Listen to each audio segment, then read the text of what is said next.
Hello friends, हूँ बनावी रही छूँ मसाला पनीर। एना माटे मैं दूध गरम मूकी दीधुं छे।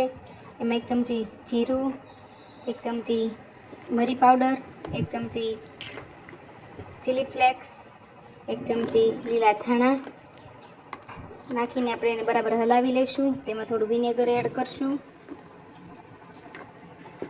विनेगर आपणे थोडुं थोडुं एड करतुं जवानुं छे ज्यां सुधी आपणुं दूधमांथी पनीर छूटું ન પડે ત્યાં સુધી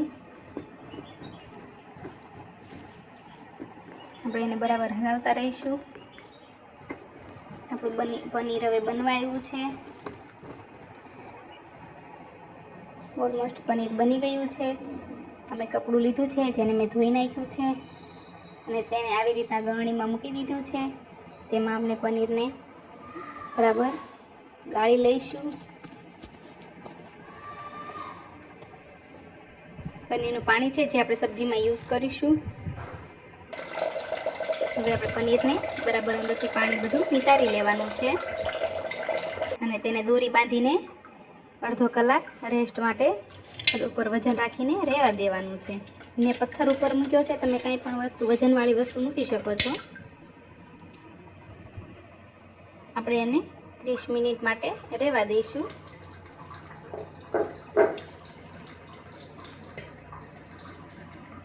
આપણું પનીરમાંથી પાણી છૂટું પડી ગયું છે। જો આ પનીર બની ગયું છે। આપણે નાના નાના પીસ કરી લઈશું। એકદમ સોફ્ટ અને મસાલેદાર પનીર રેડી છે।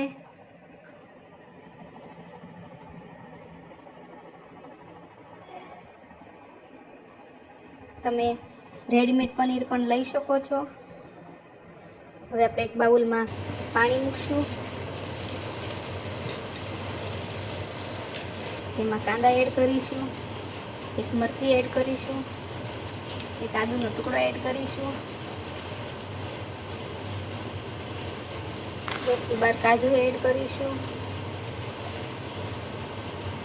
તેમાં તજ, લવિંગ, મરી, ઇલાયચી એડ કરીશું અને તેને બરાબર હલાવીને તેને બોઇલ થવા દઈશું।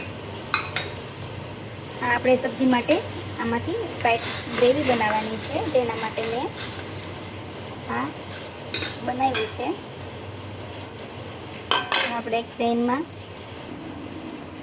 મેથી લઈશું, જેને મેં સારા પાણીએ ધોઈને સૂકવીને બરાબર કટ કરી છે। તેને આપણે ચોપરમાં કટ કરી લેવાની છે। આવી રીતના એને મેચ કરી દેવાની છે। હવે આપણે એક બાઉલમાં થોડું બટર લઈશું, તેમાં વરિયાળી એડ કરીશું અને લસણ એડ કરીશું અને એને બરાબર સાંતળી લઈશું।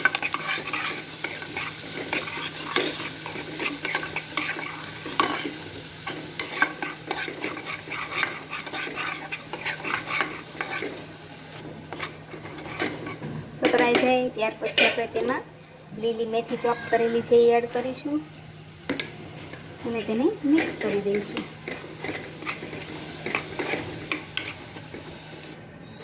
આપણી વ્હાઈટ ગ્રેવીનું રેડી છે, ઉકળી ગયું છે। હવે આપણે એને ગ્રાઇન્ડ કરી લઈશું। આવી રીતના એની પેસ્ટ બનાવી લઈશું, જે આપણે એડ કરી દઈશું અને તેને મિક્સ કરી દઈશું।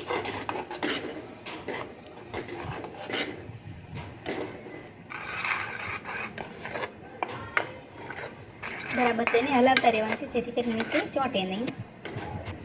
એક બાઉલમાં મેં દહીં લીધું છે, તેમાં 2 ચમચી મલાઈ નાખી છે, તેમાં 1 ચમચી ધાણા જીરું અને 2 ચમચી કાશ્મીરી લાલ મરચું એડ કરવાનું છે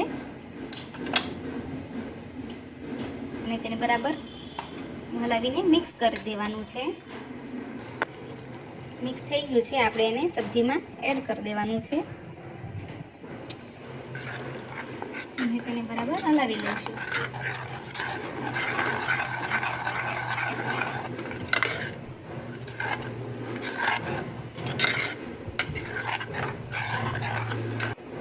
આપણે તેમાં થોડો વરિયાળી પાવડર એડ કરીશું જેથી તેનો ટેસ્ટ સારો આવે।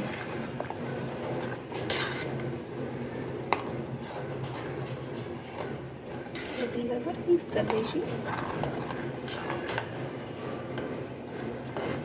એમાં આપણે નમક એડ કરીશું. નમક છેલ્લે એડ કરવાનું છે, જેનાથી દહીં ફાટી ન જાય.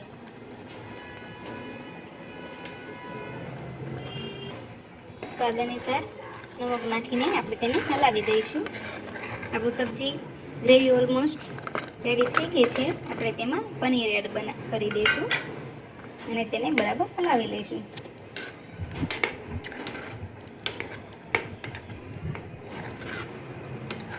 મિક્સ થઈ ગયું છે. હવે આપણે એનો વઘાર કરીશું. એના માટે ઓઇલ મૂકીશું એક પેનમાં. જે ગરમ થાય એટલે એમાં 2 ચમચી કાશ્મીરી લાલ મરચું એડ કરીશું અને તેની સબ્જીમાં તેનો વઘાર આપી દઈશું. તૈયાર છે આપણું કાશ્મીરી